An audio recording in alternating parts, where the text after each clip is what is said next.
Kalau masalah Alkitab nanti saya jawab. Ya, bagus. Yap. Eke begini. Entah normal, entah enggak, itu kan perlu dipertanyakan itu. Yang turun ke dalam dunia itu, yang turun itu Bapak atau Firman? Ini denom mana nih? Kalau denom Wanas ya Bapak, kalau denom Tritung ya Firman. Wah, toti kau pepen maling jingkong salah nongkong kang malu maneng map palong pong peng ongeng ongengในชีวิตเธอ Wah, toti Malang Arsenal.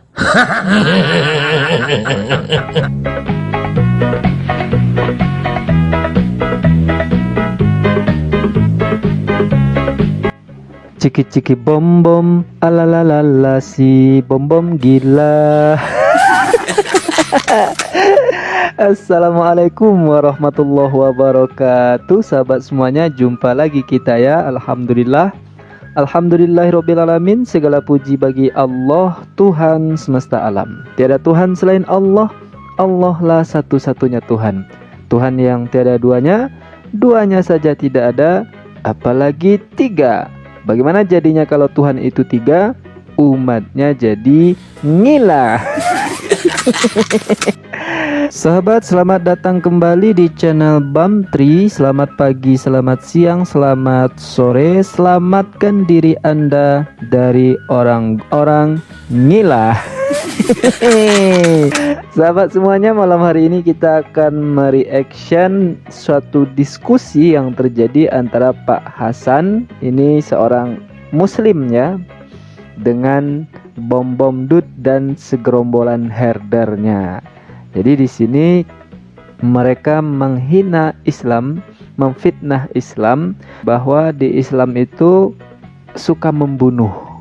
Ini adalah pernyataan fitnahan klasik dari oten-oten ini ya, dari dulu sampai sekarang.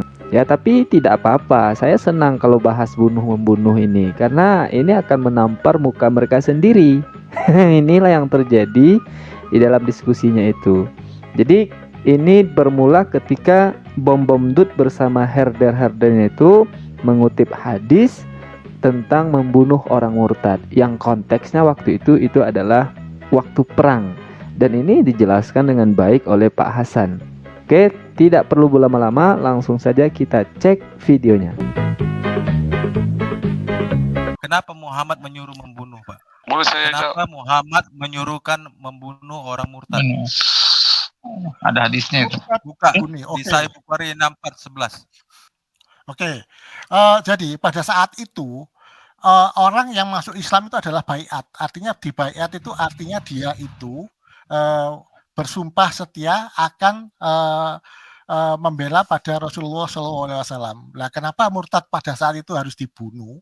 Alasannya karena mereka itu akhirnya berkhianat nanti ke bangsa lain, Quraisy atau orang-orang kafir yang lainnya, sehingga dia harus diperintahkan untuk dibunuh. Itu berlaku pada saat dulu. Pada saat itu yang namanya berislam itu artinya dia juga masuk dalam negara Islam yang baru pertama kali dibentuk. Ketika dia keluar dari negara itu, artinya dia berkhianat, ya sebagai pemimpin pemerintahan saat itu, Nabi Muhammad berhak untuk memberikan hukuman bunuh pada orang yang berkhianat pada negara. Seperti itu. Ketika itu perintah Muhammad atau Allah, Pak? Iya. Jadi hadis ini dijelaskan dengan sangat baik oleh Pak Hasan bahwa orang-orang yang murtad di kala itu diperintahkan oleh Allah kepada Rasulullah, yang kemudian disampaikan kepada umat di kala itu harus dibunuh orang yang murtad. Karena orang murtad itu nanti akan berkhianat kepada kaum kufar ya, kaum kafir. Nah, di sini herder Bom Dut nyela. Ya, dia pertanyakan itu perintahnya Muhammad atau perintahnya Allah gitu ya. Inilah oonnya mereka ya.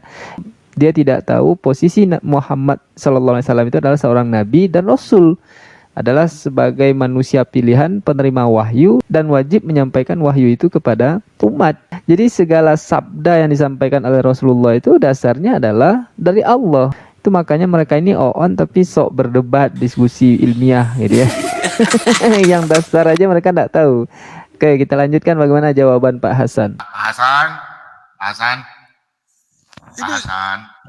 Sebentar Pak Hasan. Pak Hasan bisa dengar Pak Bom? Bisa? Pak Hasan. Ayo terus, ya lanjut. Ya, Pak Hasan bisa dengar ya. Sebentar ya, Desak ya. Kalau yang di surat tadi hadis tuh yang tulis siapa? Yang berkata siapa? Allah atau Nabi Muhammad? Nabi dong. Berarti Nabi yang memerintah ya? Betul ya? Iya Pak, pasti atas Oke. bimbingan wahyu, namanya juga Nabi. Mana ayatnya Tuhan yang suruh Pak? Silakan tunjukkan ayatnya. Gini Pak, ketika dia melekat sebagai nabi, itu pasti adalah setiap perintah yang dia lakukan itu adalah atas bimbingan dari Allah, bukan atas kemauan dia sendiri. Kasih dalil Pak, kasih dalil di mana Tuhan menyuruh Nabi untuk melakukan itu. Nah, jadi kalau berdiskusi dengan Oten ini, orang Tulul ini, ya kita dipaksa untuk keluar dari konteks ya. Dan mereka akan memaksa kita untuk mengikuti alur pikir mereka. Yang mereka tahu bahwa hadis itu berlaku secara umum gitu. Bahwa setiap yang murtad itu wajib dibunuh di dalam Islam. Padahal kan tidak seperti itu. Sudah dijelaskan bahwa itu konteksnya perang gitu ya. Lalu ditanya lagi, ini perintah Allah apa Muhammad sendiri gitu. Tadi sudah dijelaskan bahwa sabda Rasulullah SAW itu adalah atas perintah Allah. Nah, itulah makanya beliau disebut sebagai Nabi atau Rasul gitu. Lalu dipaksa lagi, kalau betul itu adalah perintah Allah, mana ayatnya di dalam Al-Quran? Nah, yang dia tahu bahwa perintah Allah itu hanya di dalam Al-Quran, tidak ada dalam hadis gitu ya. Padahal hadis itu juga perintah Allah. Lalu dia paksa juga kita. Mana ayatnya membunuh di dalam Al-Quran seperti yang dikatakan Bom Dut. Maka kalau konteks perang, banyak ayat membunuh orang kafir itu, orang munafik atau orang yang keluar dari Islam itu. Misalnya di dalam surat At-Taubah ayat 73 dan 74. Di sana Allah katakan, ya ayyuhan nabiyyu jahidil kuffar wal munafiqina waghluz alaihim wa ma'wahum jahannam wa bi'sal masir. Kata Allah, wahai Nabi, berjihadlah melawan orang-orang kafir dan orang-orang munafik dan bersikap keraslah terhadap mereka. Tempat mereka adalah neraka Jahannam. Itulah seburuk-buruk tempat kembali. Lalu di ayat 74-nya, mereka orang-orang munafik bersumpah dengan nama Allah bahwa mereka tidak mengatakan sesuatu yang menyakiti Nabi Muhammad. Sungguh mereka benar-benar telah mengucapkan perkataan kekafiran dengan mencela Nabi Muhammad dan karenanya menjadi kafir setelah berislam. Nah, ini kan murtad ini. Dan Rasulullah diwajibkan berjihad melawan orang kafir setelah berislam. Dan harus ingat, ini konteks peperangan. Jadi hadis maupun ayat membunuh itu konteksnya adalah perang. Nah, sekarang bagaimana kita serang balik mereka dengan mempertanyakan ayat yang sama, yaitu tentang bunuh-membunuh di dalam kitab mereka. Karena kata pengakuannya di dalam kitab mereka itu tidak ada perintah Tuhan untuk membunuh. Di dalam Taurat dilarang membunuh loh Pak. Katanya ya. Sekarang coba bagaimana tanggapan mereka? Di dalam agama manapun itu dilarang membunuh Pak. Siapa agama bilang? mana yang menyuruhkan itu? Makanya buka Samuel 15, 1 Samuel Ya, 15. nanti saya jelaskan Jauh Pak. sekali perintah Yesus. Iya, satu-satu dulu Pak. Iya. Satu-satu Pak. Bapak dulu jelaskan, Bapak punya Iya. kitab. Nanti saya Bapak jelaskan kitab. tanya Alkitab. Bapak mau nyatakan dari Bukan, Alkitab. kan ini Coba- udah saya coba jelaskan. cari Mau dari dijelasin Alkitab. apa lagi? Di mana Ini udah ayatnya? dijelaskan. Di mana ayatnya? Mhm. Sebentar Pak. Di mana ayatnya di dalam Alkitab ada disuruh nabi untuk membunuh? Coba. Oh, ada dong. Nah, kalau itu ulangan tuh Nabi Musa suruh bunuh. Gimana? Nabi yang menyuruh membunuh ya, bukan Allah ya, bukan Allah ya. Loh, Tuhan Nabi suruh membunuh. Ada. Baca dah, makanya baca dah 1 Samuel juga Ini lah. agama Nah, sebetulnya si Herder Bobomdut Oten ini sudah blunder ya di sini. Tadi dia mengatakan bahwa di dalam Taurat atau Alkitab itu tidak ada Tuhan menyuruh membunuh ya. Lalu disebutkan ayatnya 1 Samuel ayat 15. Lalu mereka nyela lagi nabi yang membunuh. Dan itu juga masih ada ayatnya di dalam Ulangan. Nabi Musa diperintahkan untuk membunuh. 2 kali kena pukul di sini sebetulnya ya. Nah, tapi sepanjang diskusi ini berlangsung saya simak ya sahabat, sepanjang diskusi ini berlangsung, mereka tidak pernah membuka ayat yang disebutkan oleh Pak Hasan, baik 1 Samuel ataupun Ulangan. Mereka hanya lari-larian ya, menggasing saja ya. Aduh, Bapak tanya ke Yahudi, Pak ya.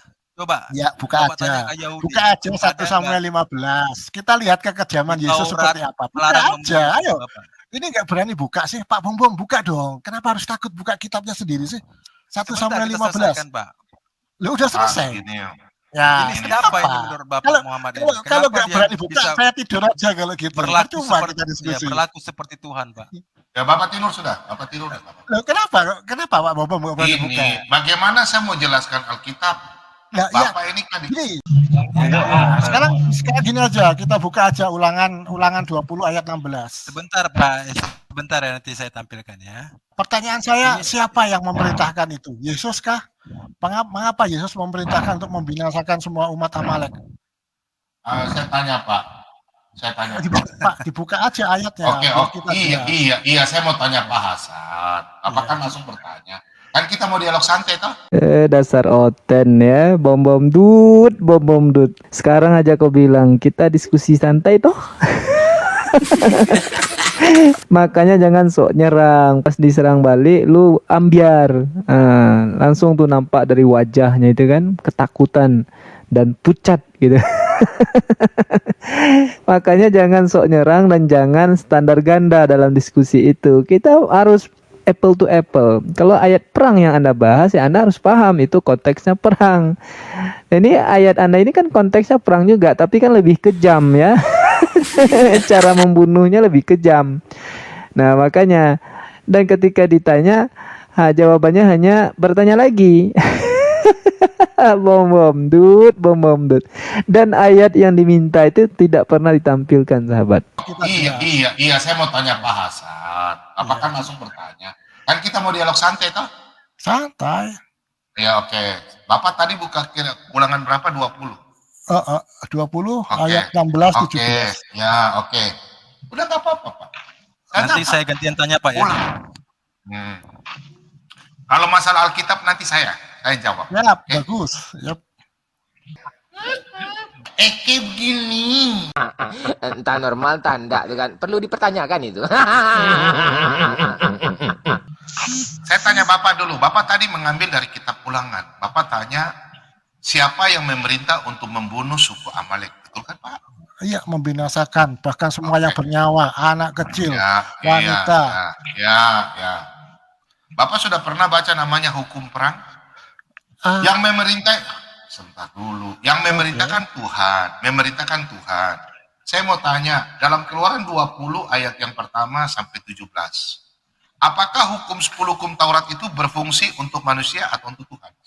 Nah, ini saking apesnya si bom dut ya, bukannya menjawab pertanyaan, bukannya menjelaskan, malah bertanya terus. Tadi kita ditanya menjawab ya. Tadi kita ditanya, Pak Hasan ditanya dijawab sama Pak Hasan. Giliran Pak Hasan yang bertanya malah dijawab dengan pertanyaan. Kayak begini. Nah, bom dut. Dan saking apesnya dia mempertanyakan hukum Taurat itu untuk manusia apa untuk Tuhan. Ini pertanyaan opo bom dut. Ya kalau itu dari Tuhan, jelas hukum itu bukan untuk Tuhan, jelas untuk ciptaannya. Kan kambing namanya itu.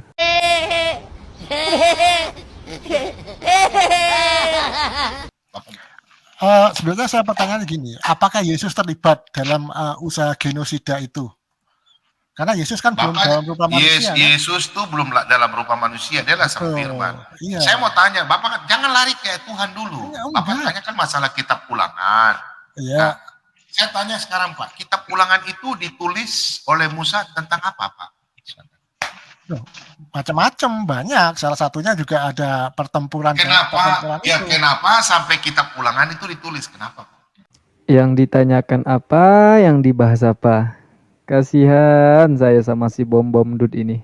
Kenapa sampai kitab Ulangan itu ditulis? Kenapa Pak? Kasihan si Jonas kan? Oh enggak, Anda yang lebih tahu itu kenapa?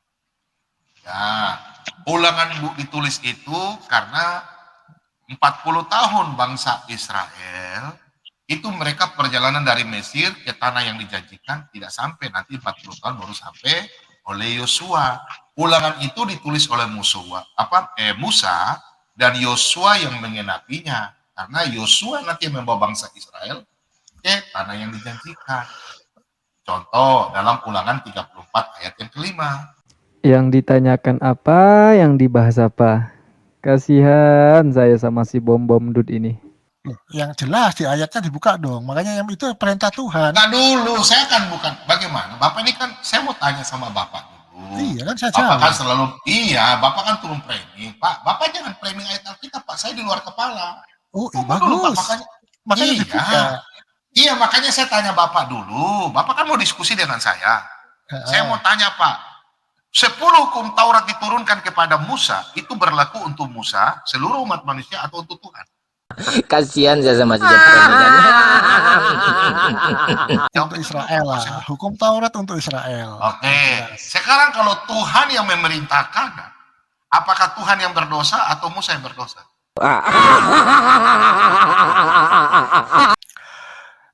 Bukan. Saya bukan masalah itu. Saya gini loh, Pak. Iya. Sebentar, saya ngomong dulu gantian. Oh, Bapak Yesus, Bapak begini. Ya, kembali ke jargonnya Oten saja ya. Orang culul emang nekat itu lain yang dibicarakan, lain pula yang dikerjakan. Lain yang ditanyakan, lain aja yang dibahasnya ya. Bom-bom dud ya. Udah melalang buana dia, menggasing dia ya. Padahal persoalannya tadi adalah masalah ayat peperangan. Kenapa tuh bisa dibunuh semuanya di dalam Bible-nya Oten ini ya kan? Karena dia sendiri yang angkat tema ini tadi. Akhirnya dia sendiri yang menggasing gitu. Ini tidak bisa kita biarkan karena dan tidak bisa kita ikuti ya orang ini. Kalau kita ikuti alurnya kita bisa ikutan gila juga. maka kita kembalikan ke pertanyaan awal ya.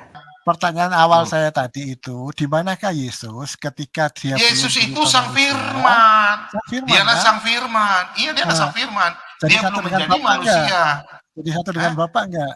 Jadi satu Ya, dengan dia jadi Bapak satu. enggak? Saya tanya, Ah. makanya saya mau tanya, Makanya, yang turun ke dalam dunia itu Bapa atau firman? hah? Yang Ya, turun ke dalam tergantung. dunia itu, yang turun itu Bapa atau firman? Ini denom mana nih? Kalau denom Yohanes ya Bapak, kalau denom Tritung ya Firman. Nah, Bapak jangan sok pintar tentang kitab Ulangan, Pak. Makanya saya ahlinya, bukan Bapak. Kalau masalah Alkitab nanti saya jawab. Ya, Oke? bagus. Yap. Begini. Entah normal, entah enggak tuh kan. Perlu dipertanyakan itu.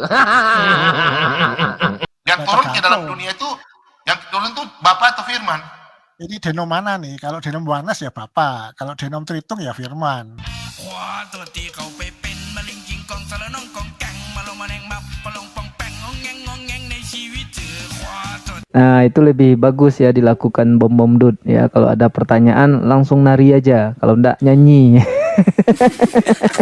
Karena kalau Anda ngaku-ngaku ahli Alkitab, sok menguasai Alkitab, pas ditanya ayat tentang Alkitab Anda pusing ya dan kelihatan begonya gitu. Jadi tidak pernah ya ditunjukkan ayat tentang peperangan tadi. Tidak akan mampu mereka karena memang lebih sadis ya. Semuanya dibunuh ya, semuanya dibunuh tanpa terkecuali. Ada kecualinya, kecuali wanita perawan. Anda tahu saya wanita perawan ini untuk diapakan? Bom bom dud. Jadi sahabat semuanya mungkin sampai di situ saja ya, ndak saya lanjutkan karena ini panjang sekali diskusinya dan ada yang lebih gila lagi setelah dia nari-nari ini sahabat. Dan itu jemaahnya pun saya lihat di live chatnya itu ya, itu mengatakan ini diskusi memalukan katanya. Iya betul, si bom dud ini sangat memalukan dari awal sampai selesai ya. Untung saja itu roomnya dia ya, untung itu zoomnya dia, jadi dia bisa mengendalikan gitu ya. Dia bisa memutekan orang dan dia bisa sok keras di situ gitu ya. Dia ngatur semuanya jadi nggak kelihatan on-nya. Tapi bagaimanapun dia menutupi keoonan dia, yang namanya oon itu tetap oon juga kan. Akhirnya cuma dia juga komentar. Ini diskusi yang sangat memalukan. Iya, memalukan bagi Bom Bom Dut dan memalukan bagi umat Kristen sendiri. Makanya umat Kristen jauhilah orang oten-oten seperti ini ya. Orang tulul ini emang nekat. Jadi itu saja sahabat semuanya. Mudah-mudahan diskusi ini menghibur Anda semua. Ya, kalau Anda tidak terhibur, mungkin Anda belum ngopi ya. Mungkin Anda belum sarapan. Silahkan Anda sarapan dulu, lalu putar lagi video ini. Semoga Anda terhibur ya. Baik, demikian video nari-narinya si Bom Bom Dut ini. Sampai jumpa lagi di video nari dan bernyanyinya Bom Bom Dut. Assalamualaikum warahmatullahi wabarakatuh. ขวาตัวตีเขาไปเป็นมะลิงกิงกองสารน้องกองแกงมาลงมาแนงมับปะลงปองแปงงองแงงงองแงงในชีวิตเจอขวาตัว Kasihan saya sama si Jepang kan.